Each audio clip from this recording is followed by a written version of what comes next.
నమస్కారం. 24/7 news TV ప్రేక్షకులకు స్వాగతం. నేను మీ శాన్వి. సంక్రాంతి అంటే అందరికీ గుర్తుకొచ్చేది భోగి పళ్ళు, భోగి మంటలు, అలంకరించిన గంగిరెద్దులు, హరిదాసులు, గాలిపటాలు, కోడిపందాలు.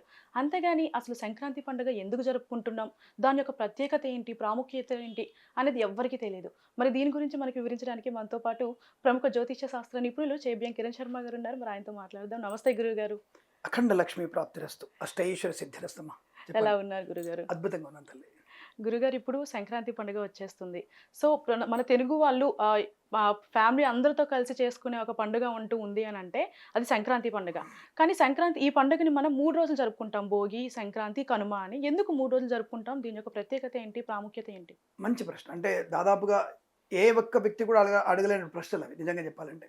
అంటే మనకి ఈ సనాతన ధర్మంలో పండుగలన్నీ కూడా తప్పకుండా మనకి కాలగణంతో ఉంటాయి. మన పండుగలన్నీ కూడా ఏ పండుగైనా సరే కాలంతో ముడిపడి ఉంటాయి. అందులో ప్రత్యేకంగా సంక్రాంతి అనేది ఉత్తరాయణ దక్షిణాయన పుణ్యకాల సంధి అంటారు దీన్ని. అంటే ఎగ్జాక్ట్లీగా మనకి మన వాతావరణంలో వచ్చేటువంటి మార్పులని సూచించేది ఈ యొక్క సంక్రాంతి. అంటే మకర సంక్రమణంలోకి రవి అనేటువంటి సూర్యుడు, భానుడు అనేవాడు మకర రాశిలోకి ప్రవేశించడమే సంక్రాంతి ప్రాంతం. సంక్రాంతికి ముందుగా వచ్చేటువంటి భోగి మంటలు, భోగభాగ్యాలను పొందుకునేటువంటి పండగ అనేది భోగి పండగ. ఆ తదుపరి వచ్చేటువంటి పండుగ కనుము. కనుము అంటారు దాన్ని. యాక్చువల్గా కనుమ కాదు, కనుము అంటే పశువు అని అర్థం. అంటే ఒక రకంగా ఈశ్వరుని ఆరాధన చేసుకోవాలి. మకర సంక్రాంతి రోజున సూర్య భగవాను అంటే లక్ష్మీనారాయణుని మరియు అమ్మవారిని, ఇవి లాజికల్. భోగి మంటల రోజున, భోగి రోజున బ్రహ్మదేవుణ్ణి, ఆడపిల్లల్ని, అమ్మవారిని ఆరాధన చేసుకోవాలి. అంటే 3 పండుగలకు విశిష్టత ఏంటంటే మన కాలగమనంలో వచ్చేటువంటి మార్పులను సూచించేది. రాబోయేటువంటి వేసవి కాలానికి, ఆ తదుపరి రాబోయేటువంటి వర్షకాలానికి చాలా ముఖ్యమైనటువంటి స్థానం ఇక్కడ ప్రారంభమవుతుంది. దీన్ని ఉత్తరాయణ పుణ్యకాలం అంటారు దీన్ని. అంటే ఈ ఉత్తరాయణ పుణ్యకాలంలో చేసేటువంటి ఏ పూజలు కానీ, పునస్కారాలు కానీ 1కి 10 వృద్ధిని కలిగిస్తాయి. అంటే వెంటనే అడగొచ్చు, స్వామి దక్షిణాయనంలో ఉండదా అని అడగొచ్చు. దక్షిణాయనంలో చేసేటువంటి పనుల ఫలితం కన్నా ఉత్తరాయణంలో చేసేటువంటి పుణ్యకర్మల ఫలితం ఎక్కువ. అంటే భగవంతుడు ఈ రోజున మనకి దాదాపు ఉన్న వైకుంఠ ఏకాదశి అయిపోయింది. ఈ వైకుంఠ ఏకాదశి తర్వాత స్వామివారి నిద్రావస్థలో ఉంటాడు. ముక్కోటి దేవతందరూ కూడా వచ్చి మనం ఉత్తర ద్వార దర్శనం చేసుకున్నాం, పండగ బ్రహ్మాండ జరుపుకున్నాం. అటువంటి ఈ యొక్క భగవంతుడు అనేవాడు శయనించినటువంటి మాసం ఉత్తరాయణం మొత్తం కూడా. అంటే భగవంతుడు ఒక రెప్పపాటు కునుకు వహిస్తాడు అంతే. అంటే ఒక కనుకసారి మూసుకుంటాడు అంతే. దానికి ఆయన మారిపోతుంది, యుగం మారిపోతుంది. అంటే ఈ యొక్క మార్పు అనేది మనకి కాలగమనంలో వచ్చేటువంటి మంచి మార్పుకి, ఒక ఉత్తేజమైనటువంటి చైతన్యానికి నాందికరంగా మకర సంక్రాంతి పండుగ 3 రోజులు జరుపుకుంటాం మనం. ఇందులో శాస్త్రీయమైన పద్ధతి ఒకటి ఏంటంటే భోగి పండుగ రోజున మనందరం కూడా చేసుకునేటువంటి భోగి మంటలు. ఇందాక మీరు చెప్తున్నప్పుడు చాలా సంతోషం అనిపించింది. భోగి మంటలు, హరిదాస కీర్తనలు, ముగ్గులు, రంగవల్లులు, ఆడపిల్లల అహభావాలు, ఇవన్నీ మీరు చెప్తున్నప్పుడు చాలా సంతోషం అనిపించింది. అబ్బా, తెలుగు ఇంకా బ్రహ్మాండంగా బతికి ఉంది మీలాంటి వాళ్ళ అన్నటువంటి ఒక భావన నాకు ఏర్పడింది. చాలా మంచి పదాలు వాడారు. ఇక్కడ నిజంగా చెప్పాలంటే హరిదాసుల కీర్తన అనేవి చాలా ముఖ్యమైనవి. అంటే ఇక్కడ మనకి మొదటి రోజునే ఈ భోగి పండుగ రోజు నాడే హరిదాసులు వస్తారు. హరిదాసుల యొక్క కీర్తనలు ఏమిటంటే నారాయణ మంత్రాన్ని జపం చేస్తూ ఉంటారు. నిరంతరం నారాయణ మంత్రం చేసుకుంటూ, నిజంగా చెప్పాలంటే ఇప్పట్లో ఉన్నటువంటి వ్యక్తులు హరిదాసులు ఎవరైనా డబ్బులు తీసుకుంటున్నారో కానీ ఒకప్పుడు ధనం తీసుకునే వాళ్ళు కాదు. కానీ ధనము కంటే ముఖ్యమైనది బంగారం ఇచ్చేవాళ్ళు. బియ్యం ఇచ్చి, బియ్యం ఆ యొక్క పాత్రలో వేసి అతనికి బంగారం ఇచ్చేవాళ్ళు. అతనికి కేవలం ప్రతినిత్యం ప్రతిరోజు కూడా నామస్మరణే. ఈ యొక్క భగవంతుడు నామం తప్ప ఇంకొకటి చెప్పాడు. దాన్ని అడుక్కుతున్నాడు. నగర సంకీర్తనం అంటారు దాన్ని. హరిదాస సంకీర్తనం అది. హరిదాసుడు ఆ యొక్క భగవంతుడి నామం చెప్తూ ఉంటాడు. ఎక్కడెక్కడ హరిదాసుడు వెళ్తూ ఉంటాడో అక్కడెక్కడ సాక్షాత్ విష్ణుమూర్తి వెంట వెళ్తాడు. కాబట్టి హరిదాసుడు ఎక్కడ కనిపించినా, ఏ రోజు కనిపించినా, సంక్రాంతి సమయంలో కాకుండా ఇతర కాలాల్లో కూడా మనం హరిదాస్ కనిపిస్తే ఆయనకి అసలు గుప్పెడు బియ్యం వేసి, ఆయనకి వీలైతే బంగారం ఇవ్వండి, సాధ్యం కాకపోతే కాసిన ఒక 100 రూపాయలు నోటు ఇవ్వండి. అంటే ఇది ఇవ్వడం లేదంటే హరిదాస్ సంతుష్టుడు అవుతాడు. అయ్యో, నాకు ఈరోజు ఆ యొక్క దాసుడిని, భగవంతుడి దాసుడిని నేను, నాకు ఈరోజు ఈ రూపంలో నాకు రూపాయి వచ్చింది, నా భార్యకైనా పెట్టుకోవచ్చని ఆనందపడతాడు. కాబట్టి ఈ హరిదాస్ ఎక్కడెక్కడ కీర్తన చదువుతాం, హరిదాస్ కీర్తన ఈ రోజున గంగిరెద్దుల వాళ్ళు, హరిదాసులు, ఆడపిల్లల రంగవల్లిలు, అలాగే గొబ్బెమ్మలు, తర్వాత మకర సంక్రమణ స్నానాలు, జపము, తపము, దానం, అలాగే కనుమ రోజున పశువుల పండగ. ఈ 3 కూడా మనకి విస్తారమైనటువంటి పండగ వివరణ. ఒకరోజు సరిపోదు కాబట్టి 3 రోజులుగా విస్తరించారు. భోగి మంటల కారణం ఏమిటి? మనలో ఉండేటువంటి అరిషడ్ వర్గాలని, అంటే మనలో ఉన్నటువంటి కామము, క్రోధము, మోహము, మదము, మత్సరము, లోభము ఇవన్నిటి కూడా నాశనం కలగడానికి మనసులో ఉన్నటువంటి తెలుసు మనకి ప్రతి ఒక్కరికి కామ కోరికలు ఉంటాయి. అంటే కామం అంటే ఏమిటి? నాట్ ఎ సెక్సువల్ కామం కాదు అది. కామం అంటే కోరిక అని అర్థం. కోరిక అంటే ఒక డిజైర్. అది మనకి అందరికీ ఉంటుంది. నాకు ఈ అమ్మాయి ఎర్ర చీర కట్టుకుంది, నా యొక్క బిడ్డకు కూడా ఈ చీర ఉంటే బాగుండు. ఈ అమ్మాయి మంచి బుట్టాలు పెట్టుకుంది, నా కూతురు కూడా ఉంటే బాగుండు. నా మనసులో ఉండొచ్చు. అది కామమే. కామం మీన్స్ కోరిక. సెక్సువల్గా ఉండేటువంటి కామం కూడా కామమే. కానీ కోరిక అందరికి ఉంటుందిగా, స్వభావచిత్తంగా అందరి కోరికలు ఉంటాయిగా. ఇది వేరు అది వేరు. లోభం ఉంటుంది. అబ్బో ఈ అమ్మాయి చూడు ఎంత బాగా కట్టుకొచ్చేసిందో, అబ్బా ఎంత బ్రహ్మాండంగా ఉంది అమ్మాయికి, ఎవరికైనా ఇద్దామనుకుంటే లేదు ఈ చీర నాకు బాగుంది నేను ఇవ్వలేను. లోభం. అలాగే మనకి మత్సరం అంటే నాకు తప్ప ఎవరికి రాదు ఇటువంటి వ్యాఖ్యానాలు అనుకునే కిరణ్ శర్మ లాంటి వాడికి మత్సరం. మదం, డబ్బు నాకన్నా ఎవరికి లేదు, నాలాగంటే టెక్నికల్గా ఎవరు సంపాదించలేడు, నాకంటే అందంగా ఎవరు మాట్లాడలేదు, ఇది మత్సరం. మోహం, ఏ చూడగానే నాకు కావాలనిపించడం. మోహం అంటే చూడగానే కావాలనిపించడం, నాకు ఇది కావాలి, మోహం. ఇక కామం అనేది ఈ రకమైనటువంటి కోరికలు. ఈ అరిషడ్ వర్గాలని కామ, క్రోధం మూడోది, ఆఖరిది కొంచెం కోపం. ఈ అమ్మాయి ఎందుకు లేట్ వచ్చావు, 3ంటికి రమ్మని చెప్పా కదా, ఎందుకు 4ంటికి వచ్చావు, ఇది క్రోధం.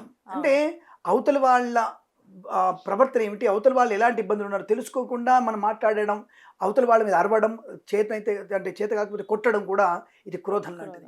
అవతల వాళ్ళ నాశనం కోరుకునేది క్రోధం. ఇవన్నీ మనము ఈ భోగి పండుగ రోజున మనలో ఉండేటువంటి ఈ తత్వాల్ని, అరిషడ్ వర్గాలను నాశనం చేసుకోవాలి ఒకటి. రెండవది ఇంట్లో ఉన్నటువంటి జ్యేష్ఠాదేవిని, అంటే ఈ జ్యేష్ఠాదేవి ఎవరు? లక్ష్మీదేవి అక్క, దరిద్ర దేవత ఆవిడ. ఆ దరిద్ర దేవిని బయటికి పంపించేయాలి. జ్యేష్ఠామ లక్ష్మీరణాశయామ్యహం అభూతిమృతించ సర్వాన్ నిరుణద మే గృహాత్. లక్ష్మీదేవికి ఇంట్లో ఎంత అందంగా నీట్గా ఉంటేనే లక్ష్మి మన ఇంట్లోకి వస్తుంది.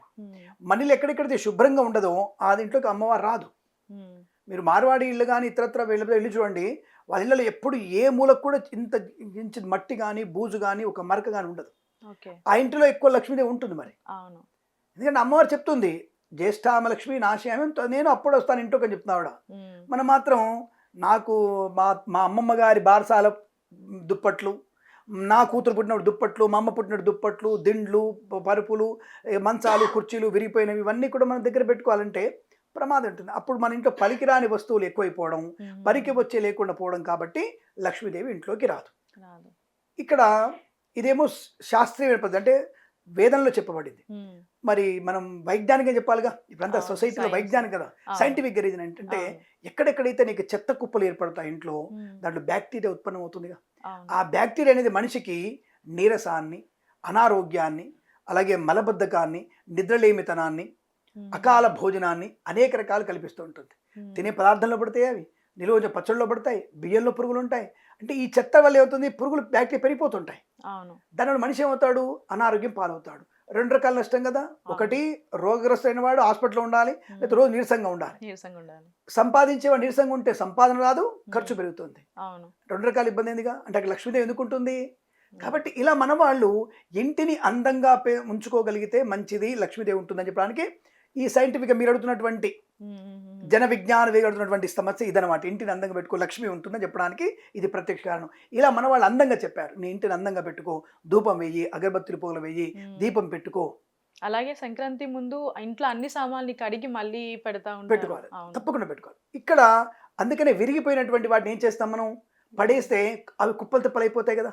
కాబట్టి అప్పట్లో మనకి ప్లాస్టిక్ లేవమ్మా. అప్పట్లో గాజులు ప్లాస్టిక్ లేవు, కేవలం చెక్కలతో చేసినటువంటి పదార్థాలు, కుండలతో పదార్థాలు ఉండేవి, అవే ఉండేవి.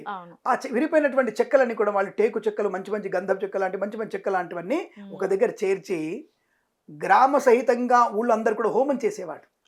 దానికి హోమం అంటారు. భోగి మంటలకి మరొక పేరు హోమం. దానికి మంత్రాలు అక్కర్లా. ఆ చుట్టూ కూర్చొని నీకు ముచ్చట్టు చెప్పుకోవడం, తల్లి తండ్రి అన్న వదిన అక్కడ అందరు కలిసి వాళ్ళ కుటుంబ సమయటువంటి చెప్పుకోవడం, అది హాయిగా కబుర్లు ఆడుకోవడం, జోక్స్ చెప్పుకోవడం. ఇలా ప్రతి వీధిలో ప్రతి ఇంట్లో జరుగుతుంది అది. మరి ఈ హోమం వల్ల ఏమిటంటే వాతావరణంలో వచ్చేటువంటి వేడి వాతావరణానికి అలవాటు పడాలిగా. రాబోయే వేడి వాతావరణం, ఎండాకాలం, బ్రహ్మాండం ఎండాకాలం, అలాగే చలికాలం కూడా వెళ్ళిపోతూ చలి ఇంకెక్కువ ఉద్ధృతం అవుతూ ఉంటుంది, మంచు కురుస్తుంటుంది ఇప్పుడు. కాబట్టి ఈ చలిని తట్టుకోవడానికి, ఎండ కాపుకోవడానికి, రాబోయేటువంటి వేడికాల సూచనని చెప్పడానికి, ఇంత ఎండ ఉంటుంది జాగ్రత్త, నీకు 2 డిగ్రీల సెల్సియస్ ఎండ ఉంటుంది నీకు అని శరీరాన్ని ఒక రకమైనటువంటి దాని ఏమంటారంటే ఒక పర్ఫెక్ట్గా సిచ్యువేషన్ తీసుకురావడానికి, బాడీని ఇంక్లైన్ చేయడానికి. దానివల్ల బాడీ ఏంటంటే అలవాటు పడుతుంది, అంటే ఇటు చలికి అటు ఎండకి అడాప్ట్ అయిపోయి రాబోయే చలికాలానికి ఇలా ఉంటుంది మన బుద్ధికి మనసుకి చెప్పేస్తుంది అది. అవును. ఇది సైంటిఫిక్గా రీజన్ ఇది. ఓకే. అటువంటి హోమం వల్ల ఇప్పుడు ఇదేమో మనకి చేయడానికి, మరి అటువంటి హోమం వల్ల ఏం జరుగుతుందంటే ఈ హోమం వల్ల ఉండేటువంటి తత్వం అంతా కూడా భూమిలో వచ్చేటువంటి అనేక రకాల సారాల్ని మనకి, అలాగే మనకు వచ్చినటువంటి ఎప్పుడైతే ఈ కిరోసిను, పెట్రోలు, ప్లాస్టిక్లు వేయకండి దయచేసి, అటువంటి ప్లాస్టిక్ పదార్థాలు వేయకండి, అది చాలా నష్టాన్ని కలిగిస్తుంది మీకు. అటువంటి కాకుండా కర్రలు మాత్రం వేస్తూ మనం ఈ భోగి మంటలు పెడితే భోగి మంటల్లో ఒక ఆవు నెయ్యి వేయాలి.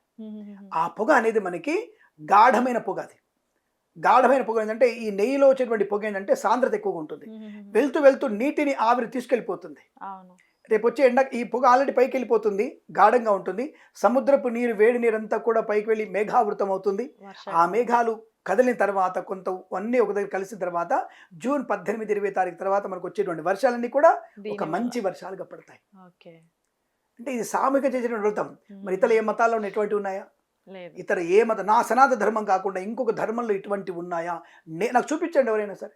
ఇంపాసిబుల్. నువ్వు పశువులను కోసేయి, వాటి తలలు తీసేసి, వాటిని మసాలా కూర్చు, వాటి దట్టంగా బంధించు, శుభ్రంగా తిను, ఏదప్ప సనాతన ధర్మంలో ఎక్కడ చెప్పలేదే. సనాతన ధర్మంలో ప్రతిరోజు ప్రతి వస్తువుని కూడా, ప్రతి భావాన్ని కూడా మనం పూజ చేస్తాం, దేవుడికి చూస్తాం మనం. కరెక్ట్. ఒక ఆడపిల్లని కానీ, తల్లిని కానీ, చెల్లిని కానీ, అన్ని రకాలుగా పశువుని కానీ అందరికి కూడా ఒక దేవతగా చూస్తాం మనం. అటువంటిది సావాస దోషం వల్ల ఇటువంటి పెరిగిపోయింది. ఇప్పుడు చాలా మంది అంటారు బ్రాహ్మణుడు కూడా తింటున్నాడు కాబట్టి రేట్లు పెరిగిపోయాయి. ఆ బ్రాహ్మణుడు తినడానికి కూడా కారణం సావాస దోషం. అంటే సావాస దోషం అది. ఇప్పుడు ఆ వ్యక్తి ఉన్నాడు కెమెరామెన్, ఆ కెమెరామెన్ ఎప్పుడు కూడా మంచి మాటలు మాట్లాడుతూ నాతో వస్తామంటే బెద్దరు అనుకూలంగా ఉంటాం. ఆ వ్యక్తి వచ్చేసి పంతులు గారు ఏం పర్లేదు, పంతులు గారు 2 దమ్ములు కొట్టండి, 2 ముక్కలు తినండి, 2 చుక్కలు వేసుకోండి అంటే ఎలా ఉంటుంది? అది రోజు కలిసేవాళ్ళం. అంటే ఈ సావాస దోషం అనేది అవతల వాళ్ళ యొక్క స్థితిని బట్టి, మనకి సావాసాన్ని బట్టి మన యొక్క బుద్ధి మారుతూ ఉంటుంది. కాబట్టి మనం అందుకే అత్తవారి వీళ్ళ ఆడపిల్లకు కూడా జాగ్రత్త, నాన్న కొంత సావాసం కలగాలన్న ఒక 6 నెలలు సంవత్సరం తర్వాతనే ఆ బాధకాలు చెప్పు మాకు, సాధక బాధకాలు. సంవత్సరం లోపు ఆడపిల్ల చెప్పినటువంటి మీ కూతురు ఎవరైనా అత్తవారింటికి వెళ్తే సంవత్సరం లోపు ఆవిడ చెప్పే కాంప్లైంట్స్ వినకండి మీరు.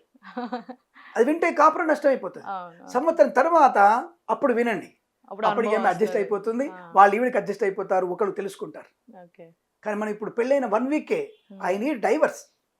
మా అత్తగారు నన్ను పొద్దునే 9కి లేపుతుంది, సార్ యువర్ ఆనర్ 9 o'clock మా అత్తగారు లేపింది నన్ను, లేదంటే అత్తగారు వచ్చేసి 4ంటికి లేపడం కావాలని.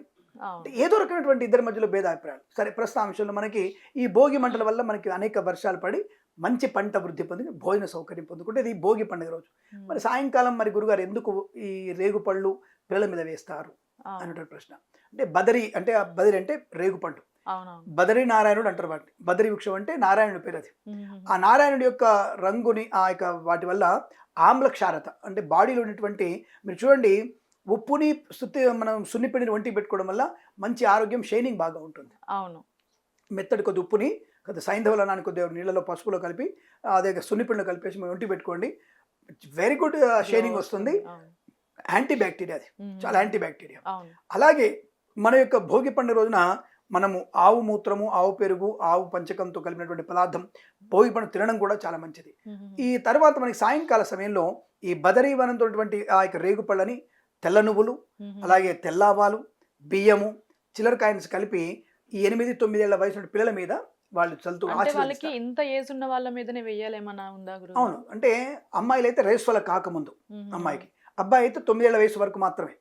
ఆ తర్వాత వాళ్ళలో మార్పులు వస్తాయిగా, శారీరక మార్పులు వస్తాయిగా, కాబట్టి ఆ తర్వాత వాళ్ళు చిన్నపిల్లలు కాదు, వాళ్ళు జ్ఞానవంతులే.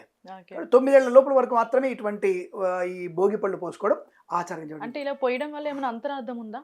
అదే పోతున్నా నేను. ఆ బదరీనారాయణుడి యొక్క ఆశీర్వచనాన్ని పొందుకొని పిల్లల్లో ఒక రకమైనటువంటి చైతన్యం, అదే అంటారు ఉప్పు మనం ఎలాగైతే సున్నిపిండి పెట్టుకుని చైతన్యమో, ఈ రేగుపళ్ళు, తెల్లవాలు, తెల్లనూలు వేయడం వల్ల వాళ్ళు అనేకమైనటువంటి చైతన్యవంతమైనటువంటి బుద్ధి కలుగుతుంది, ఒక ఫుల్ పాజిటివ్ ఎనర్జీ, సంవత్సరానికి సరిపడే పాజిటివ్ ఎనర్జీ కలుగుతుంది. అటువంటి పాజిటివ్ ఎనర్జీతో పిల్లల్లో చదువు, సమాజానికి హితమయ్యేటువంటి మాటలు మాట్లాడడం, వాళ్ళు ఆటిజం లాంటివి ఉంటే తొలగిపోవడం, బుద్ధిమాన్ తొలగిపోవడం, మంచి వక్తలుగా మారడం, మంచి విద్యావంతులుగా మారేటువంటి అవకాశం ఈ భోగి పండుగ రోజున పోసుకునేటువంటి భోగి పళ్ళకు ఉంటుంది. అలాగే ఈ భోగ భాగ్యాలు ఎందుకు పొందుకుంటామంటే చాలా మంది అనుకుంటారు ఆ పండుగ రోజు వచ్చి అల్లుడిని వచ్చేసి కూతురు వచ్చేసి హాయిగా ఎంజాయ్ చేస్తాం, అదే భోగ భాగ్యం కాదండి. ఈ భోగి పండుగ రోజున మనము ఆండాళ్ళ అమ్మవారిని, గోదాదేవిని ఎక్కువగా పూజించాలి. ఆ గోదాదేవి అంటే అండాళమ్మ వారిని ఎక్కువ పూజించి అందుకే గోదా కళ్యాణం చేస్తారు. రంగనాథ గోదా కళ్యాణం జరుగుతుంది. బ్రహ్మాండమైనటువంటి రూపకాలు ఉన్నాయి, నాటికలు ఉన్నాయి, నృత్యాలు ఉన్నాయి. ఆ రోజు అమ్మవారికి అంగరంగ వైభవంగా వివాహం చేస్తారు. గోదా కళ్యాణం అమ్మవారు తనకు తానుగా రంగనాథ స్వామిగా భావించి ఆ రంగనాథ స్వామిని వివాహం చేసుకునేటువంటి ప్రక్రియ పుట్టినప్పటి నుంచే. ఈ అమ్మాయి గోదాదేవి పుట్టినప్పటి నుంచే కేవలం రంగనాథ స్వామి నా భర్త, ఆయన నా ప్రియుడు, ఆయన నాకు అన్నటువంటి భావన చెప్తున్నాను. అటువంటి భావనతో అమ్మాయి పెరుగుతుంది. అంతటి పట్టుదలతో ఆయనే స్వామిని వివాహం చేసుకుంటుంది. సో అటువంటి తత్వం అంటే భగవంతునిపై నిశ్చలమైన భక్తి విశ్వాసంతో మనం ఆయన సేవించి ఆ సేవించే తత్వంతో భగవంతుని చేసేటువంటి అనుబంధాన్ని, గౌరవాన్ని, అనుబంధాన్ని, ఆశీర్వచనాన్ని పొందుకోవడం వల్ల మనకి అది భోగభాగ్యం. అటువంటి భోగాన్ని పొందుకోవాలి, అటువంటి భాగ్యాన్ని పొందుకోవాలి. భగవంతునితో లీనమవ్వడం, భగవంతునిలో ఉండడం, భగవంతుని సేవ చేయడం, ఇది భోగాన్ని కలిగిస్తుంది, భాగ్యాన్ని కలిగిస్తుంది. కాబట్టి మనం మొదటి రోజు భోగభాగ్యాలు పొందుకోవడానికి ఇలాంటి శుభమైనటువంటి పనులు చేస్తూ ఆనందమైన జీవాన్ని పొందుకోవాలి. మొదటి రోజు తప్పకుండా మనము చలివిడి, వడపప్పు, పానకము ఇవి తప్పకుండా తినాలి. చెరుకు ముక్క తినాలి. ఇవి ఆరోగ్యాన్ని పరిరక్షించే అవకాశం ఎక్కువగా ఉంటుంది. ఇది భోగి పండుగ ప్రశస్తం. ఇక మకర సంక్రమణం అంటే విశేషమైంది. మకర సంక్రాంతి పుణ్యబలం అనేది చెప్పనలవి కాదు మనకి. అసలు అమ్మవారికి చేసేటువంటి ఆ యొక్క విశేష పూజలు, ఈరోజు చేసే పూజలు అద్భుతం. లక్ష్మీదేవిని ఎక్కువగా ఆరాధించాలి. అలాగే త్రిపుర సుందరదేవిని, బాలా త్రిపుర సుందరదేవిని ఈరోజు ఆరాధించాలి మనం. ఎంత అమ్మవారిని ఆరాధించగలిగితే నీలో శక్తి, యుక్తి, లక్ష్మీప్రదం అంటే మాట్లాడడం, చేయగలగడం, ధనం అంటే చేయూత, ఈ మూడు కూడా అమ్మవారి ద్వారా వస్తాయి మనకి. ఈ మకర సంక్రమణ కాలంలో మనకి సూర్యుని యొక్క పూర్తి స్థాయి ఆయన యొక్క పూజని చేసుకోవాలి. లక్ష్మీదేవిని పూజ చేయడం నీ యొక్క యుక్తి కోసం. ఈ రోజున చేసేది ఆరోగ్యం భాస్కరాదిత్యేది అనేటువంటి భావనతో ఈరోజు సూర్యుని ఎంతగా మీరు పూజించగలిగితే అంత అదృష్టాన్ని పొందుకుంటారు. మనకి 14/1/2025 శుక్రవారం రోజున ఉదయం 8:50 మకర సంక్రమణ పుణ్యకాలం ప్రారంభమవుతుంది. అంటే రవి అనేటువంటి భగవానుడు మకర రాశిలోకి ప్రవేశించేది 14వ తేదీ ఉదయం 8:50 13 సెకండ్లకి ఆయనకి అందులోకి ప్రవేశిస్తాడు మకర రాశిలోకి. అక్కడి నుంచి మొదలుపెట్టి సాయంకాల సమయం వరకు, సూర్యాస్తమయం వరకు పుణ్యస్నానాలు ఆచరించాలి. ముఖ్యంగా చేయాల్సింది నదీ స్నానం, జీవనదీ స్నానం. చెరువులో మునగడం కాదు, నీళ్లు పారుతున్నటువంటి నీళ్ళలో మునిగితే ఆరోగ్యవంతులు అవుతారు. ఈ పారుతున్న నదిలో వచ్చేటువంటి నీళ్ళు ఏమవుతాయంటే ఔషధీ తత్వాన్ని పొందుకొని ఉంటాయి. అటువంటి వాటిల్లో మునిగి లేవగానే 3 సార్లు ఆ సంకల్పం చెప్పుకొని, భాస్కర నీ యొక్క అనుగ్రహాన్ని పొందడానికి, సంపూర్ణమైనటువంటి దేహ ఆరోగ్యానికి, బుద్ధి విచక్షణకి, నా యొక్క మాట తీరికి, కుటుంబ సౌఖ్యానికి ఇటువంటి పుణ్య సంక్రమణ స్నానం చేస్తున్నాను, కాపాడుతండ్రి అని చెప్పేసి సూర్య భగవాన్ నమస్కారం చేసుకొని హాగే ఇంటికి వచ్చేసి ఇంటి బయట గుమ్మం ముందర మనం తప్పకుండా ఒక పొయ్యి పెట్టుకొని ఆ పొయ్యి పైన కొత్త కుండ పెట్టాలి. ఆ కొత్త కుండలో కొత్త బావి అంటే బావి నీళ్లు పాత్ర పోసి, ఆ పాత్రలో మన ఆవు పాలు పోసి, ఆవు పాలు బియ్యం వేసి, అంటే అన్నం ఉడికిన తర్వాత ఆవు పాలు పోసి పాయసాన్ని తయారు చేయాలి. ఆ పాయసం ఉడికేంత వరకు కూడా సూర్యకిరణాలు ఆయన మీద పడుతూనే ఉంటాయి. పడేట్టుగా ఉండాలి. ఇది ఇంటి బయట గుమ్మం ముందు, వరండాకి మెయిన్ గేట్ లోపల, వరండా బయట, ఒకవేళ మెయిన్ గేట్ లేకపోతే బయటనే వాకిట్లో కూడా చేసుకోవచ్చు. సూర్యకిరణాలు పడేటట్టు సంపూర్ణంగా పడాలి. అది దివ్య ఔషధం. ఆ పరమాన్నమే దివ్య ఔషధం. అందులో మీకు ఇష్టమైన కాజుపప్పు, కిస్మిస్లో వేసుకోవచ్చు. శుభ్రంగా దాని మీద మంచి పాయసం తయారు చేసుకొని ఇంటిల్లిపాలు శుభ్రంగా తినాలి. దాన్ని ఎక్కడ అంటే ఎవరింటి వాళ్ళు తినేసేయాలి దాన్ని. అది ఎంత మనం ఆవు పాలు క్షీరాన్ని తింటామో అంతటి ఆరోగ్యం మీ సొంతం. నువ్వు ఏ మాత్రలు వేసుకోక్కర్లేదు, షుగర్లు అక్కర్లేదు, బీపీ మాత్రలు అక్కర్లేదు, నీకు ఏ మాత్రలు అక్కర్లేదు. బ్రహ్మాండ అది అమృత ఔషధం. అది ఆ సూర్యునికి సమర్పణ చేసి, ఆ సూర్యునికి యొక్క ప్రీతి కొరకు స్వామి నువ్వు ఇచ్చిన ప్రసాదాన్ని భుజం చెప్పేసి ఆ కొత్త కుండలో చెరుగడతో కలపాలి. దాన్ని గంటలతో కాదు, కొత్త కుండలో కూడా చెరుగడతో దాన్ని కలిపి ఆహారాన్ని చెరుగడతో వడ్డించుకోవాలి శుభ్రంగా. ఎంత అందంగా ఉంటుందో అసలు, చాలా అసలు నోరు ఊరిపోతుంది. అటువంటి దివ్యమైనటువంటి పదార్థం అది. మన తేనె బెల్లం వేసుకొని ఆ యొక్క మనకు ఆ యొక్క ప్రసాదాన్ని తింటే అద్భుతమైనటువంటి రుచిగా ఉంటుంది. అది ప్రసాదం. ఇది మకర సంక్రమణ రోజున స్నానము, ఆ స్థాయిలో దానము, తిలదానము, వస్త్రదానము, వ్యసనకర్ర దానము, సువర్ణ దానము, వస్త్రదానము, బియ్యము దానము. వీలైతే ఆ నదీ తీరంలోనే స్నానం చేసిన తర్వాత అక్కడ మీరు పిండ ప్రదానం కూడా చేసుకోవచ్చు. మన అదృష్టం కొద్ది ఈసారి పుణ్య సంక్రమణ కాలంలో కుంభమేళా కూడా స్టార్ట్ అయింది. మహాకుంభమేళ కూడా స్టార్ట్ అయింది. ఆ దేవుడి దయ మనకు ఉన్నటువంటి భాగ్యం. ఇప్పుడు ఆ సమయంలోనే గంగే చ యమునే కృష్ణే గోదావరి సరస్వతి నర్మదే సింధు కావేరి జలేస్మిన్ సన్నిధింకురు అన్నటువంటి ఈ శ్లోకాన్ని చెప్పుకొని 3 మునకలు వేసి ఆ నదీ తీరంలో కూర్చొని, మనకేళ్ళ తల్లిదండ్రులు కానీ ఎవరైనా గతించినట్టయితే వారికి తర్పణా దోలి పెట్టుకొని పిండ ప్రదానం చేసి చిన్న చిన్న అంటే ఒక్కొక్క మెతుకు పిండం కూడా పెట్టవచ్చు మనం. అంటే జమ్మి ఆకు నుంచి గుమ్మడికాయతో పెట్టవచ్చు పిండం మనం. ఓకే. జమ్మి ఆకు ఇంతే ఉంటుంది, ఇంతే ఉంటుంది. అంటే చింత ఆకులా ఉంటుంది. అవును. ఆ శమీపత్ర ప్రమాణం నుంచి కూష్మాండం వరకు మనం పిండ ప్రదానం చేసుకోవచ్చు. మన ఇష్టం. కాబట్టి మనం జమ్మి ఆకులాగా 2 మెతుకులు 3 మెతుకులు అక్కడ పెట్టేసి చనిపోయిన వాళ్ళ అమ్మ నాన్న తాత సది వాళ్ళ యొక్క నాన్న ఇలా వాళ్ళ పేరు చెప్పుకొని తర్పణం వదిలిపెట్టేసి ఆ పిండాన్ని నీళ్ళలో వదిలిపెట్టేసి నమస్కారం చేసి అక్కడ బ్రాహ్మణుడికి నీకు తోచిన పదార్థం, నీకు ఇష్టమైన పదార్థం వదిలేసి ఒక విసనకర్ర, ఇంత వస్త్రము, రూపాయి బిళ్ళ ఆయనకిచ్చి నమస్కారం చేసుకొని ఇంటికి వచ్చి ఇప్పుడు చెప్పినట్టుగా కుండలో పాయసం వండుకొని మధ్యాహ్నం సమయంలో భోజనం చేసి హాయిగా పిల్ల పాపలతో రంగోలి ఆడుకుంటూ ఇవాళ జూదం కూడా ఆడాలి. జూదం చెప్పింది, అయ్యో జూదం మనకి ఈ ఈ పండగలో జూదం ఉంది దానికి. అంటే గతం నుంచి చేస్తూనే ఉంటారా? అనాది నుంచి జూదం ఆడొచ్చు, జూదం తప్పకుండా ఆడాలి మనం. అంటే అలా అని చెప్పేసి డబ్బులు పెట్టి ఆడే జూదం కాదు, పోటీ కోసం జూదం ఆడండి. ఎవరు ఆడతారు ఇక్కడ? బావ మర్దళ్ళు, అన్నా వదినలు, అంటే వీళ్ళు అంటే వరుసలుగా చూసుకొని ఒక రకంగా పరాచికలు ఆడేటువంటి వ్యక్తులు ఆడుతూ ఉంటారు. సో ఇట్లా ఆడినప్పుడు ఏంటంటే ఒక పోటీ, ఒక కబడ్డీ ఆడు, లేకపోతే ఇంకోటి ఆడు, చెస్ ఆడు, జూదం తప్పకుండా ఆడాలని చెప్తారు. ఇక్కడ జూదం తప్పకుండా ఆడాలి మనం. ఆ జూదం ఆడడం వల్లనే మనకి ప్రయోజనం ఎక్కువగా ఉంటుంది. ఇలా ఏంటంటే ఎందుకు జూదం ఆడాలి అనే ప్రశ్న అంటే గెలుపోటములు సహజమైనటువంటి కుటుంబాలు తెలవడం కోసం. గెలుపోటములు సహజమే, అన్న ఓడిపోతే తమ్ముడు బాధపడు, తమ్ముడు ఓడిపోతే అన్న బాధపడకూడదు, ఎవరు గెలిచినా అందరికి గెలిచినటువంటి భావనని కలిగించడానికి అనేక రకాల పోటీలు పెట్టుకుంటూ వాళ్ళు గెలవడానికి ఓడిపోవడానికి అలాంటి యోగాలు జరుగుతూ ఉంటాయి. అందుకే కుటుంబం మొత్తం కలిసి హ్యాపీగా చేసుకునే పండుగ ఒకటి ఉందంటే అది సంక్రాంతి మాత్రమే. అందులో 3 రోజులు చేసుకునే పండుగ. భోగి రోజు భోగభాగ్యాన్ని అనుభవించి, సంక్రాంతి రోజు పితృదేవతల ఆశీర్వచనాన్ని, సూర్యభగవాన్ని అనుగ్రహాన్ని, ఆరోగ్యాన్ని పొందుకొని జూదమాడి అందరూ అలసిపోయి ఆనందంగా సాయంత్రం తెల్ల ఆవాలతో కారపప్పులు ఉంటాయి మనకి, చాలా మంచివి అవి. అసలు ఒంటికి తెల్ల ఆవాలతో పదార్థం ఇది నిన్న ఇవాళ అంటే భోగి పండుగ రోజున సంక్రాంతి రోజున తెల్ల ఆవాలైనటువంటి బెల్లము, తెల్ల ఆవాలైనటువంటి కారపప్పలు తప్పకుండా తినాలి.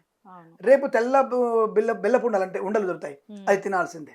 ఇలా మనకి ప్రతిరోజు కూడా ఆనందంగా గడిపేటువంటి శుభ ప్రక్రియలు శాస్త్రీయమైనవి, శాస్త్రోక్తమైనవి, వైజ్ఞానిక పరంగా కూడా ఈ పండుగలు జరుపుకునేటువంటి ఒక మంచి యోగాన్ని పొందుకునే అవకాశం. కొత్త కుండలో అన్నం అనేది జీర్ణ ప్రక్రియని బాగు చేస్తుంది. చెరుకుగడ అనేది నీలో ఉన్నటువంటి జఠరాగ్నిలో ఆకలిని ఎక్కువగా ఉద్ధృతపరుస్తుంది. అలాగే ఈ ఆవు పాలు అనేవి చర్మ సౌందర్యానికి కారణం అవుతుంది. అన్నం అనేది పవిత్రమైనటువంటి ప్రసాద భావన ఉంటుంది. అంటే ఒక్కొక్కటి ఒక్కొక్క ఆరోగ్యప్రదమైనటువంటి వస్తువులు మనం తింటాం. బెల్లము ఎప్పుడు తిన్నా మంచిది, అది మీకు బెల్లపు టీ కానీ, బెల్లపు కాఫీ కానీ, బెల్లపు అన్నం కానీ ఎప్పుడు తిన్నా మీకు ఆరోగ్యానికి ఆయుష్ పెరగాలంటే బెల్లపన్నం తినాల్సిందే మీరు. అది విశేషమైన లాభం. ఇది వైజ్ఞానికమైన పండగ. అందుకే తెల్లవాళ్ళు ప్రతి దాంట్లో తెల్లవాళ్ళు ఇస్తారు. పాయసంలో తెల్లవాలేయచ్చు, పులిహోరలో తెల్లవాలేయచ్చు, పోపులో తెల్లవాలేయచ్చు, కారపప్పలో తెల్లవేయండి, బెల్లంతో కలపండి, ఎక్కడైనా ఇమిడిపోయే పదార్థం తెల్లవాలు. ఇది పెట్టడం వల్ల 9 ఏళ్ల పిల్లని చెప్పాం కదా, 8 ఏళ్ల పిల్లవాడికి, 8 ఏళ్ల పిల్లవాడికి బుద్ధి అలా వయసు వచ్చినటువంటి భేదాలన్నీ కూడా తెలిసిపోతాయి వాడికి. ఆడపిల్ల ఒకవేళ రజస్వల అయితే ఆరోగ్యాన్ని కలిగిస్తుంది. ఇంతటి కూడా అర్థాలు దీంట్లో. కాబట్టి ఆ పదార్థాన్ని బెల్లము నువ్వులు ఎక్కువ పెడుతుంటారు. ఆ పిల్లలైతే తినలేక నాకొద్దు అంటుంటారు, పెడుతూ ఉంటారు. అందుకే అన్ని పదార్థాలు కలుపుతారు వాళ్ళు. మన పద్ధతులన్నీ సైన్స్ కి ముడిపడి ఉన్నాయి, ఆరోగ్యానికి ఎంత బ్రహ్మాండమైనటువంటి ముడిపడి ఉన్నాయి. అంటే రజస్వల అయ్యే పిల్లకి శరీరంలో చాలా మార్పులు వస్తాయి. ఆ మార్పు తట్టుకోవాలి, కడుపు నొప్పి వస్తుంది, అనవసరంగా రజస్వలు అవుతుంటుంది, ఏది అర్థం కదా అమ్మాయికి. ఇవన్నీ ఆరోగ్యవంతమైన, చూడడానికి చిన్న తిల్లావాలి కానీ ఎంతో ఆరోగ్యాన్ని కలిగిస్తాయి. కాబట్టి మంచి ప్రయోజనాన్ని కలిగించేటువంటి మన పండుగలు. రెండవది, ఇక మూడవది మన ముఖ్య కనుమ పండుగ. ఈ కనుమ పండుగ అనేది మనకి అదృష్టాన్ని కలిగించేదే, ఈశ్వరుణ్ణి పూజించడానికి పనికి వచ్చేది. మనకి ఎద్దులు ఉన్నాయి, అంటే ఎద్దు అంటే ఎవరు? వృషభం, అంటే ఈశ్వరుని యొక్క వాహనం, నందీశ్వరుడు ఆయన. తర్వాత ఆవు, గోమాతలు ఎప్పుడు పూజిస్తుంటాం మనం. ఇతరత్ర మేకలు కూడా పూజిస్తారు వాళ్ళు, మేకల్ని కూడా పూజించాలి వాళ్ళు, అంటే పశువులని పూజించాలి. కాబట్టి ఈ రోజున కనుమ రోజున తప్పకుండా మనకి పశువుల్ని ఎంతగా మనం పూజించగలిగితే అంత ఐశ్వర్యాన్ని పొందుకోవచ్చు. ఎందుకంటే శ్రమకి మరొక రూపమే ఎద్దులు, ఆవులు. మనకి ఇంత అన్నం తింటున్నామంటే, ఇంత ఆరోగ్యంగా ఉన్నామంటే, నడుస్తున్నామంటే మనకి ఖచ్చితంగా మనకి ఆవులు ఆ దుక్కి దున్నడం వల్ల, ఆ యొక్క నాట్లు వేయడానికి, ఆ దుక్కి దున్నడానికి పనికొచ్చాము. ఇప్పుడంటే నీకేదో ట్రాక్టర్ వచ్చింది, కానీ అంతకుముందు ట్రాక్టర్లు ఏం లేవు కదా, పశువులు మాత్రమే చేసిన పని. ఆ పశువులని పూర్తిగా దైవతా స్వరూపంగా భావించి ఆ యొక్క ఆ ఎద్దుకి గిట్టలే కొమ్ములు ఉంటాయి, కొమ్ములకి బంగారు తొడుగులు దొరుకుతారు వాళ్ళు. బంగారు తొడుగులు దొరికి కాళ్ళకి కూడా పసుపు రాసేసి ఆ గిట్టల్ని శుభ్రం చేసేసి ఆవుని శుభ్రంగా కడిగి, అలాగే వాడికి పూలమాల వేసి వస్త్రాలు వేసి వాడికి ఇష్టమైన పదార్థాన్ని బ్రహ్మాండంగా మనిషి తింటున్నాం అలా చెప్తాడు. కొంతమంది అయితే మనకి ఈ మార్వాడి అందరూ వచ్చేసి ఆ, ఈ రుద్ర మంత్రాలతో నమక చమకాలతో పూజిస్తారు. ఓకే. నమస్తే అస్తు భగవన్ విశ్వేశ్వరాయ మహాదేవాయ త్రియంబకాయ త్రిపురాంతకాయ త్రికాగ్ని కాలాయ కాలాగ్ని రుద్రాయ నీలకంఠాయ మృత్యుంజయాయ సర్వేశ్వరాయ సదాశివాయ శ్రీమన్మహాదేవాయ నమః అన్నటువంటి మంత్రాలతో ఆ ఎద్దును పూజిస్తారు. అంటే ఆయనకి నమ్మక చమకాల మంత్రాలతో పూజిస్తారు. ఇక షోడశోపచార పూజ చేస్తారు. ధూపము, దీపము, నైవేద్యము, మంగళహారతి అన్ని చేసి పూజిస్తారు. ఆవుకు కానీ అక్కడ ఆవునైతే ఇంకా అమ్మవారిని శ్రీసూక్త విధానంగా పూజ చేయాలి. ఇలా పూజ చేసి వాడి ఇష్టమైన పదార్థాలు పెట్టి వాడి చుట్టూ ప్రదక్షిణ చేసుకోవాలి. మనం చేసుకొని అప్పుడు మనం ఇంకో రకం చెప్పాలంటే పశువుని ఎప్పుడైతే మనం అల్లుకుంటాం, హగ్ చేసుకుంటామో సమస్తమైన రోగాలు తగ్గిపోతాయి. ఆ యొక్క ఆవుకు కానీ ఎద్దుకు కానీ ఉండేటువంటి రోగ నిరోధక శక్తి ఎక్కువ. చూడండి, మనకంటే ఎక్కువ ఎండలో ఉంటాయి, మనకంటే ఎక్కువ చల్లు ఉంటాయి, మనకంటే ఎక్కువ వర్షాలు తడుస్తాయి, అయినా వాటికి ఏం కాదు. అంటే వాటిలో ఉండేటువంటి శక్తి గొప్పది. అది అటువంటి ఆవును మనం ఆలింగనం చేసుకుంటే అద్భుతమైనటువంటి ఆరోగ్య ప్రక్రియ ఇది ఖచ్చితంగా వస్తుంది. కాబట్టి మనం అటువంటి కనుమ పండుగని 3 రోజు చేసుకొని, కాకి కూడా ప్రయాణం చేయదు కాబట్టి ఆ రోజు మనం ప్రయాణం చేయకుండా మరునాడు 4వ రోజు మనం ప్రయాణాలు ఏర్పాటు చేసుకొని మనకున్నటువంటి సంపదని, వృద్ధిని, ఆరోగ్యాన్ని, ఐశ్వర్యాన్ని, అలాగే కుటుంబ సహితంగా సంతోషాన్ని పొందుకోగలిగేటువంటి అద్భుతమైనటువంటి పండుగ భోగి, మకర సంక్రాంతి, కనుమ పండుగ. ఇటువంటి పండుగలు మనందరం జరుపుకొని ఐశ్వర్యాన్ని ఇంకేం పొందుకోగలుగుతాం? గురుగారు, ఇప్పుడు చూసుకుంటే భోగి, సంక్రాంతి, కనుమ ఈ 3 పండుగలు అందరం చేసుకుంటాము. కానీ ముక్కనుమ అంటూ ఒక రోజు పెట్టుకొని ఇట్లా మాంసాహారాన్ని తింటా ఉంటారు. అది ఎంతవరకు కరెక్ట్? అలాంటి పండుగ ఒకటి ఉందంటారా? ఇందాకే ఒకటి అనుకున్నాం మనం. అంటే ఎవరు కూడా సందర్భంలో మాంసాన్ని అంతగా తినేవాళ్ళు కాదు. అటువంటి మాంసాన్ని తినేవాళ్ళు లేనప్పుడు ఆ పండుగ ఎలా వచ్చింది? కేవలం 3 రోజులు ఆనందంగా ఉండి ఆడపిల్ల కానీ, బావలు కానీ, అల్లుళ్ళు కానీ వెళ్ళిపోతున్నప్పుడు బాగా ఆ ముక్కనుమ రోజున ముక్క తినిపోవాలనేటువంటి భావనతో పెట్టారు తప్ప అసలు ముక్కనుమ అనేటువంటి ప్రసక్తే లేదు, అటువంటి పండగ లేదు, దానికి తినాల్సినటువంటి ఆధారాలు కూడా ఎక్కువ లేవు. ఆ విషయాన్ని గుర్తుపెట్టుకోండి, అలాంటి పండుగ లేదు. ఓకే గురుగారు, ఇప్పుడు సంక్రాంతి పండుగ 2025. ఈ సంక్రాంతి చూసుకుంటే అసలు ఎవరి మీద ఎక్కువ ప్రభావం ఉందని చెప్పొచ్చు? అంటే ఎవరికి మేలు జరుగుతుంది, ఎవరికి కీడు జరుగుతుంది అంటే? ఒకటి, అసలు మేలు జరగడానికి కీడు జరగడానికి ఎవరికి ఉండదు అన్న. అసలు ఈ రాష్ట్రాల వారికి మంచిది చెడు అనేది ఈ చెప్పడే జ్యోతిష్కులందరూ కూడా ఎలా తయారయ్యారంటే ఆ రాశికి భావం చెప్పినప్పుడే ఎక్కువ వ్యూస్ వస్తాయనే భావన కావచ్చు. కానీ సో ఇటువంటిది ఏముండదు. మకర సంక్రమణం అనేది అంటే మీరు అన్నట్టుగా మకర రాశిలోకి ప్రవేశిస్తున్నాడంటే ఎవ్రీ ఇయర్ ప్రవేశిస్తాడు ఆయన. ఎవరి సంక్రాంతికి మకరంలోకి రవి వస్తాడు. రవికి అక్కడ శత్రుక్షేత్రం, సో రవికి మకరంలో సమస్థానం, సో రెండవ ప్రాబ్లం సమస్థానం. అటువంటి స్థానంలో ఉన్నటువంటి రవి ప్రతి సంవత్సరం వస్తుంటాడుగా. అంటే ప్రతి సంవత్సరం అవే రాశుల వారికి బాగుండాలి, అవే చెడ్డగా ఉండాలిగా. ఇప్పుడు మకర రాశి వారికి బాగుంది అంటే మిగతా రాశి ఆటోమేటిక్గా సప్తమ రాశి కర్కాటక రాశి బాలేదన్నట్టే కదా. ఇలా చూసుకుంటే ఈ రాశికి బాగుంటుంది, ఆ రాశికి బాలేదనే విషయం చెప్పడానికి అవకాశం లేదు. ఇది ప్రతి సంవత్సరం జరిగేటువంటి మకర సంక్రమణ పుణ్యకాలం కాబట్టి అన్ని రాశుల మీద ఇటువంటి శుభ ప్రయోజనాన్ని పొందుకునే అవకాశం ఉంటుంది. గ్రహ మార్పులు మీరు అడిగేటువంటి ప్రశ్నలన్నీ కూడా ఉగాది తర్వాత వచ్చేటువంటి ప్రశ్నలు అడిగితే మీరు సమాధానం చెప్పగలిగే ప్రయత్నాన్ని చెప్పగలరు తప్ప ఈ మకర సంక్రాంతి, భోగి పండుగ, కనుమ పండుగ, ఇందాక అమ్మాయి చెప్పినట్టుగా ముక్కనుమ అనేటువంటి పండుగలు ఏవి కూడా అన్ని రాశుల వారికి అనుకూల ఫలితాలను ఇస్తాయి, వ్యతిరేక ఫలితాలు వ్యతిరేక రాశుల వారికి ఉంటాయి. కాబట్టి ప్రత్యేకంగా ఈ రాశుల వారికి బాగుంటుంది అని చెప్పడానికి అవకాశం ఎక్కడ లేదు. అంతే కూడా పుట్టుక పురాణాలు వాటిని ఎవరు కూడా సరిగ్గా మీరు అటువంటి నమ్మకండి. అది అన్ని రాశుల వారికి పండగ ప్రభావం అనుకూలంగానే ఉంటుంది, అనుకూలంగా ఉండాలి కూడా. ఇప్పుడు భగవంతుడు అనేవాడు ఉన్నాడు, ఆయన అందరికీ శుభయోగాన్ని కలిగించాలి. ఇప్పుడు మనకి పర్వతం మీద మనకి క్షీరసాగర మదనంలో దేవుళ్ళు ఇద్దరు కూడా కలిసి చేశారు, కవ్వారు ఆ మంత్ర పర్వతాన్ని పెట్టి. కాబట్టి మరి అంటప్పుడు అమృతం వచ్చినప్పుడు భగవంతుడు ధర్మం వైపు ఉండి వీళ్ళ గనుక రాక్షసులు గనుక అమృతం దొరికితే ధర్మం నిలబడదన్న భావనతో వాళ్ళు దక్కకుండా చేయడానికి ఆయన మోహిని రూపం దాల్చి ఆయన వాళ్ళకి కేవలం దైవానికి మాత్రమే పంచాడు దాన్ని తప్ప అది కేవలం ధర్మరక్షణార్థమై.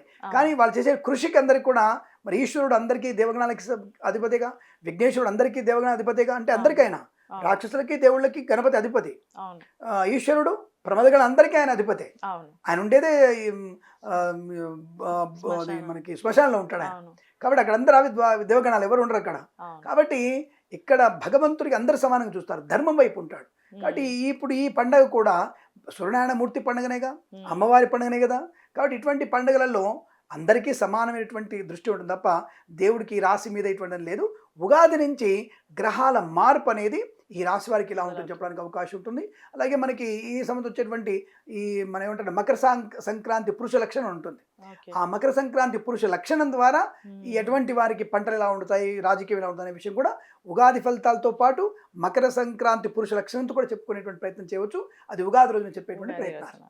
ఓకే గురుగారు. ఇప్పుడు మకర సంక్రాంతి రోజు చేసుకునే పూజా విధానాలు ఏంటి? అంటే మనం పెద్దలకి ముద్ద పెట్టడం కానియండి, లేదంటే బ్రాహ్మణుడికి దానం చేయడం కానియండి, ఇలాంటి ఇలాంటి పద్ధతులు ఉన్నాయంటారు? ఒకటేంటంటే నదీ తీరంలో చేయడం ప్రశస్తం. హ్మ్. ఎక్కడైతే నదీ తీరంలో ఇటువంటి దాన ధర్మాదులు, పిండ ప్రదానాలు చేసుకుంటే చాలా మంచిది. హ్మ్. నదికి వెళ్ళలేని వాళ్ళు ఉంటారు. ఇంటి దగ్గరే మనం స్నానం ఆచరించి 9:30, 10 తర్వాత అంటే 9:30, 10 తర్వాత మనం పెద్దలకి పెద్దల కోసం అంటే గతించిన వారికి పిండ ప్రదానం చేయడం. హ్మ్. అలాగే ఎవరికైనా బీదవాళ్ళకి కూడా ఇప్పుడు నేననేది బ్రాహ్మణులకి దానం అని చెప్పలేదు ఇక్కడ కూడా. అవును. బీదవారికి కూడా వస్త్రదానము హుహు. యోగ్యమైనది ఇవ్వాలి. ఏదైనా సరే దానం అనేది యోగ్యమైనది అవతలి వాడికి ఉపయోగపడాలి. హుహుహు. ఇప్పుడు వాడు ఇచ్చిన వస్త్రం కట్టుకోవాలి. ఇచ్చినటువంటి పదార్థం తినే ప్రయత్నం చేయాలి. అవును. తనకిచ్చిన పదార్థం ఇంటికి తీసుకెళ్ళి భార్యాభర్తలందరూ కలిసి తినగలిగే పదార్థం ఇవ్వాలి. ఏదో పురిగిపోయినటువంటి బియ్యము, మరిగిపోయినటువంటి చినిగిపోయినటువంటి వస్త్రము, హ్మ్. ఇంట్లో ఎప్పుడో మన తాతమ్మ కాలం లాంటి ఒక వస్త్రం తీసుకొచ్చి ఒక మంచం తీసుకొచ్చి ఇవ్వడం కాదు. ఇవ్వగలిగితే యోగ్యమైనది అవతలి వాడికి ఉపయోగపడేటువంటి వస్తువు దానంగా ఇచ్చే ప్రయత్నం చేయాలి. ఇటువంటి పుణ్యకాలాలు ఇచ్చేటువంటి దానం అద్భుతమైన ఫలితాన్ని కలిగిస్తుంది. మనకి ఏదైతే మనకి లేదని మన భావన ఉందో అది మనకు కలిగిస్తుంది. కలిగిస్తుంది. ఏదైతే నువ్వు పాడైపోయింది ఇచ్చావో నీ మనసులో పాడైపోయిన భావన ఉందిగా అది నీకు 10 ఇంతలు వస్తుంది. అవును. కాబట్టి యద్భావం తద్భవతి. కాబట్టి ఆ సమయంలో పుణ్యనది స్నానం తర్వాత కానివ్వండి, ఇంటి దగ్గర స్నానం ఆచరించి కానివ్వండి, పిండ ప్రదానం చేసుకోవడం కానివ్వండి, దాన ధర్మాలు ఇంటి దగ్గర కూడా చేసే ప్రయత్నం చేయాలి. ఎవరిని పూజించాలంటే హ్మ్. భోగి రోజున మహాలక్ష్మిని పూజించాలి. సంక్రాంతి రోజున సూర్యనారాయణమూర్తిని పూజించాలి. హ్మ్. మూడవ రోజు పశువుల్ని పూజించాలి. ఇందాక చెప్పుకున్నాం. అదేవిధంగా పూజించే ప్రయత్నం చేస్తూ ముఖ్యంగా మనకి ఆండాళమ్మవారిని అంటే గోదాదేవిని, రంగనాథ స్వామిని ఎక్కువగా పూజించండి 3 రోజులు. అద్భుత ప్రయోజనం. లక్ష్మీదేవిని ఆరాధించండి. మీ ఇంట్లో స్థిర లక్ష్మి ప్రాప్తి ఉంటుంది. అది ఖచ్చితంగా విశేషం. గురుగారు. కాబట్టి మీ అందరూ కూడా అటువంటి పండగ శుభయోగాలు పొందాలని కోరుకుంటూ సమస్త సన్మంగళాని భవంతు. ప్రేమతో మీ కిరణ్ శర్మ. గురుగారు.